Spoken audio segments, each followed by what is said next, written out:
बिस्मिल्लाहिर्रहमानिर्रहीम। आज हम लिमिट कंपैरिजन टेस्ट की बात करते हैं। प्रीवियसली हमने डायरेक्ट कंपैरिजन टेस्ट देखा था और हमने देखा था कि कितना इजीली हम उससे एक सीरीज़ को दूसरे के साथ कंपेयर कर सकते हैं, लेकिन कुछ सीरीज़ होती हैं जो कि काफ़ी कॉम्प्लिकेटेड होती हैं डायरेक्ट कंपैरिजन टेस्ट के लिए। फॉर एग्ज़ाम्पल, अगर आपके पास एक सीरीज़ है like 3n+5 divided by n²+1, तो इसमें आप देखें तो इतना ऑब्वियस नहीं है कि हम इसे कैसे कंपेयर करें डायरेक्ट कंपैरिजन टेस्ट से। तो इसमें हमारे पास लिमिट कंपैरिजन टेस्ट एक काफ़ी पावरफुल टूल है। तो देखते हैं कि लिमिट कंपैरिजन टेस्ट एक्चुअली है क्या। तो हम सपोज़ करते हैं कि हमारे पास दो सीरीज़ हैं। We have two series. First कह लें हमारे पास सीरीज़ है a सब n एंड एक सीरीज़ हमारे पास है b सीरीज़। यहाँ पर एक और बात हम कह रहे हैं कि जहाँ पर जो a सब n और जो हमारे पास b सब n है आर बोथ पॉजिटिव, दोनों हमारे पास पॉजिटिव हैं। अब पॉजिटिव कब हैं? Positive for sufficiently large values of n, यानी कि जब n हमारे पास काफ़ी बड़ा हो जाता है तब a और b हमारे पास दोनों पॉजिटिव होंगे। तो अगर हम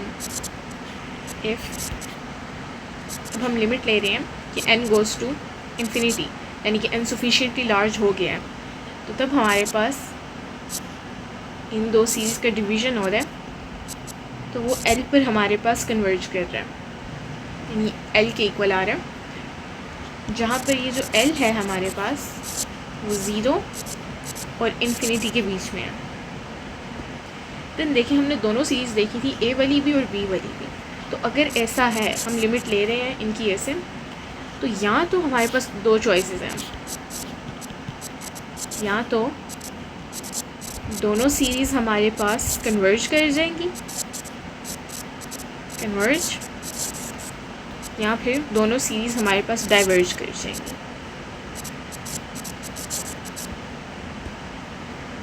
दूसरे वर्ड्स में हम कहें तो जो दोनों सीरीज़ हैं उनका हमारे पास सेम कन्वर्जेंस बिहेवियर होगा। कन्वर्जेंस बिहेवियर सेम है। तो बेसिकली ऐसा होता क्यों है हमारे पास कि देखें, अगर तो जो लिमिट है as n approaches to infinity a n divide by b n ये l के इक्वल है, then for very large values of n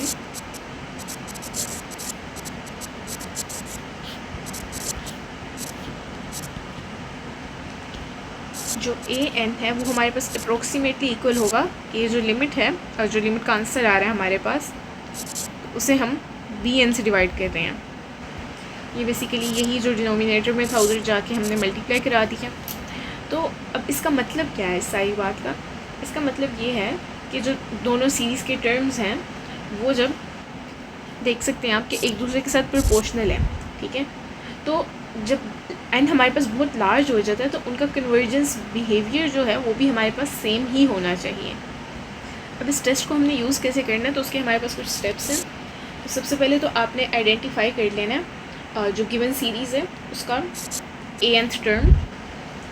step 2 में आपने क्या करना है कि आपने एक सिंपलर कंपैरिजन टर्म चूज़ करना है bn, ठीक हो गया।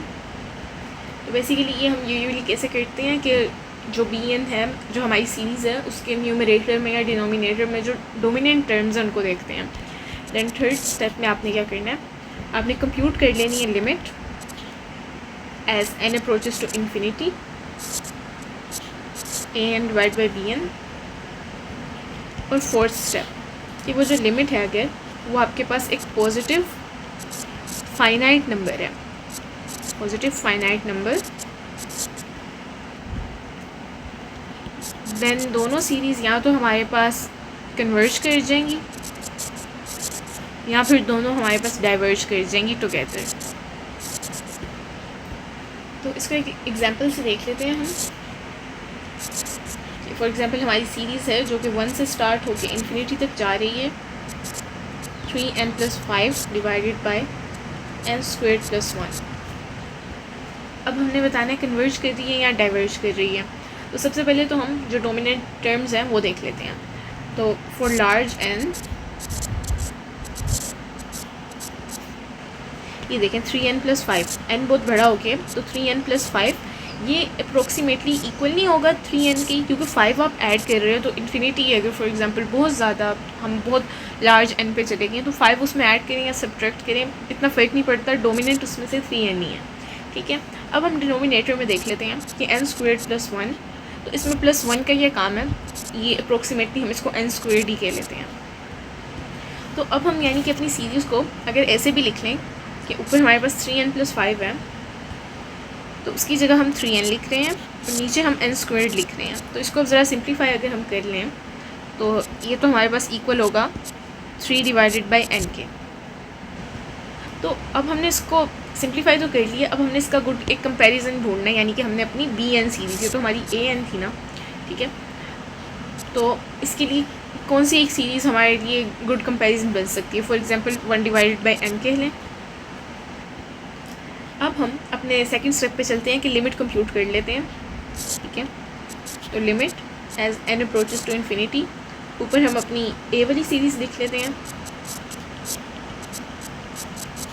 और नीचे जो हमने अभी सीरीज़ देखी, तो देखें n डिनोमिनेटर में बेसिकली डिवाइड हो रहा है, तो इसको हम मल्टीप्लाई कर देते हैं ऊपर, यानी कि n into 3n+5 divided by n²+1। इसको ज़रा एक्सपेंड कर लेते हैं कि 3n² + 5n divided by n²+1। अच्छा, अब ज़रा सिंप्लीफाई करने के लिए न्यूमरेटर और डिनोमिनेटर दोनों में हम n² से डिवाइड कर देते हैं,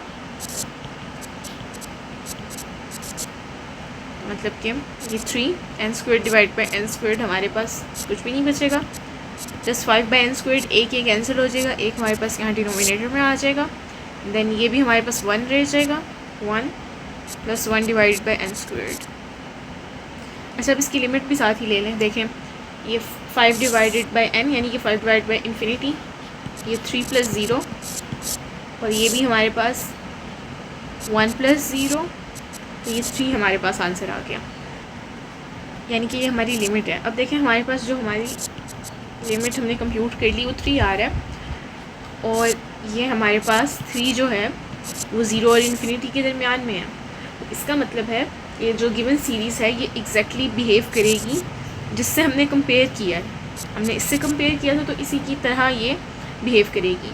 ठीक है, तो ये हमारे पास एक हार्मोनिक सीरीज़ है जो कि डाइवर्जेंट है, डाइवर्जेंट, तो ये फिर दोनों ही डाइवर्ज करेंगी, मतलब कि जो हमारे पास सीरीज़ थी 3n+5 डिवाइडेड बाई n²+1 ये भी हमारे पास डाइवर्ज करेगी। चलिए एक और एग्जांपल देख लेते हैं कि फॉर एग्जांपल ये सीरीज़ है हमारे पास infinite series n² + 1 divide by n³ + 5। इसमें भी हम सेम करेंगे, जब n हमारे पास फेयरली लार्ज है तो n² + 1 अप्रोक्सीमेटली हम इसे कह सकते हैं कि ये n² ही है, और n³ + 5 इसको अप्रोक्सीमेटली हम यही कहेंगे कि ये n³ है, राइट।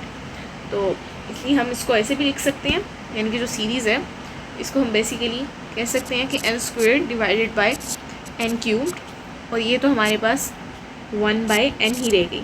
तो इसको भी फिर हम bn इसके लिए क्या सिलेक्ट कर लेते हैं, bn हम इसके लिए जो सेकंड सीरीज़ है वो हम 1/n ही सिलेक्ट कर लेते हैं। देन हम लिमिट कंप्यूट कर लेते हैं। ठीक है, लिमिट वो अपने ओरिजिनल सीरीज़ की ही करनी है, डिवाइडेड बाय ये जो हमने सीरीज़ कंपैरिजन के लिए देखी है। ठीक है, तो ओरिजिनल हमारे पास ये थी और इसको हम डिवाइड कर रहे हैं जो हमने सीरीज़ कंपैरिजन के लिए देखी है। अब ये यहाँ पे डिवाइड हो रहा है, ऊपर हम इसे मल्टीप्लाई कर देते हैं कि limit as n approaches to infinity, ये n³ + n बन जाएगा और डिवाइडेड बाय n³ + 5। अब हम डिवाइड कर देते हैं n क्यूब से इस पूरी सीरीज़ को, राइट, सिंप्लीफाई जो कर रहे हैं हम, तो ये 1 रह जाएगा और ये n divided by n cube यानी कि n स्क्वेयर्ड रह जाएगा, 1/n स्क्वेयर्ड, राइट। और यहाँ पर भी ये भी 1 बन जाएगा plus 5 divided by n cubed हो जाएगा। तो लिमिट लेने साथ ही ये भी हमारा 0 हो गया, ये भी 0 हो गया, तो 1 divided by 1 is basically 1, right. तो अब देखें जो हमारे पास लिमिट एल आई है वो 1 है और वो एक पॉजिटिव फाइनाइट नंबर है हमारे पास, तो इसका क्या मतलब है कि दोनों का बिहेवियर सेम होगा। अब जो हमने सीरीज़ सिलेक्ट की थी 1 डिवाइडेड बाई n, ये हार्मोनिक सीरीज़ ये डाइवर्ज कर रही थी, तो इसका मतलब ये दोनों सीरीज़ बहुत हमारे पास डाइवर्ज ही करेंगी। चलिए एक एग्जांपल और देख लेते हैं कि थर्ड एग्जांपल सीरीज़ है हमारे पास 1/n स्क्वेयर्ड प्लस 3n। तो अब फेयरली जब हमारे पास n लार्ज हो जाएगा तो न्यूमरेटर में तो ऐसा कुछ भी नहीं है, डिनोमिनेटर में देखें जो n स्क्वेयर्ड प्लस 3n है, तो इधर n स्क्वेयर डोमिनेंट है, तो जब n बहुत लार्ज हो जाएगा तब हम इसको कंसीडर कर लेते हैं सिर्फ n स्क्वेयर्ड को, ठीक है। तो इस हिसाब से सीरीज़ हमारे पास क्या बन जाएगी, 1 divided by n squared plus 3n जो है इसको हम अप्रोक्सीमेटली कह सकते हैं 1 डिवाइडेड बाई n स्क्वेयर्ड, ठीक है। तो अब इसके लिए हम चूज़ कर लेते हैं bn जो सेकंड सीरीज़ है वो हम चूज़ कर लेते हैं 1 divided by n squared, right. अब हम लिमिट कंप्यूट कर लेते हैं। लिमिट आपको बताया कैसे कंप्यूट करनी है कि जो लिमिट है as n approaches to infinity, तो ओरिजिनल सीरीज़ आपने लिखनी है डिवाइडेड बाय ये जो हमने सेकंड कंपैरिजन के लिए लिखी है। अब ये डिनोमिनेटर में हमारे पास डिवाइड हो रहा है, इसको हम मल्टीप्लाई कर देंगे यानी कि n squared divided by n squared plus 3n हो गया। अब हम n स्क्वेयर को फैक्टर आउट कर लेते हैं, ठीक है। Limit as n approaches to infinity और n स्क्वेयर, देखिए n स्क्वेयर तो n स्क्वेयर से कैंसिल आउट हो गया, ये 1, ये भी n स्क्वेयर, ये भी 1 बचा। अब plus 3n divide by n square, तो ये n गया और नीचे एक n बचा यानी कि 3 डिवाइडेड बाई n। अब इसकी लिमिट भी ले लें तो ये तो हमारे पास 0 हो गया और देन लिमिट अगेन हमारे पास 1 आ गई। तो l जब 1 आ गया पॉजिटिव फाइनाइट नंबर है हमारे पास, तो कंक्लूड हम क्या कर सकते हैं कि दोनों का बिहेवियर सेम होगा, ठीक है। बट दोनों का क्या बिहेवियर होगा, इसमें हमने सीरीज़ कौन सी सिलेक्ट की थी, हमने बी सीरीज़ जो बी वाली थी वो हमने 1 डिवाइड बाई n स्क्वेयर की थी, जो कि हमारे पास क्या है पी सीरीज़ है, जिसके बारे में हम पढ़ चुके हैं। तो पी सीरीज़ जिसमें जो हमारा पी है वो बेसिकली 1 से भरा है, तो ये कन्वर्ज करती है, तो दोनों सीरीज़ हमारे पास कन्वर्ज करेंगी। तो 2-4 कॉमन मिस्टेक्स के हैं जिनसे आप बच सकते हैं कि कंपैरिजन वाली सीरीज़ आपने करेक्ट चूज़ करनी है और डोमिनेंट टर्म्स पर फोकस करना है, और ये आपने ये नहीं भूल जाना कि पॉजिटिव टर्म्स आने चाहिए, ठीक है, फाइनाइट पॉजिटिव नंबर आना चाहिए। तो जो स्टैंडर्ड हमारा लिमिट कंपैरिजन टेस्ट है ये पॉजिटिव टर्म सीरीज़ के लिए यूज़ होते हैं, और आपने लिमिट फाइंड करने के बाद स्टॉप नहीं हो जाना, आपने लिमिट कंप्यूट कर ली है, उसके बाद आपने ये भी बताना है, देखिए लिमिट कंप्यूट करने का सिर्फ इतना मकसद है कि आप बताएं कि दोनों का बिहेवियर सेम होगा कि नहीं, बोथ बिहेव द सेम और नॉट। अभी आपने बिहेवियर नहीं डिटरमाइन किया, बिहेवियर आपने जो कंपैरिजन दूसरी बी वाली सीरीज़ थी उसके हिसाब से बताना है, ये आपने देख के सीरीज़ सेलेक्ट करनी है कि इसका बिहेवियर आपको पता हो, ठीक है। फिर लिमिट से सिर्फ हमें ये पता चल रहा है कि दोनों सेम बिहेव करेंगी कि नहीं, अगर करेंगी यानी कि लिमिट आपकी पॉजिटिव फाइनाइट वैल्यू आ गई है तो दोनों सेम बिहेव करेंगी, और वो कौन सा बिहेव करेंगी, वो जो आपने सेकंड सीरीज़ सिलेक्ट की है। तो आज के लेक्चर में बस इतना ही।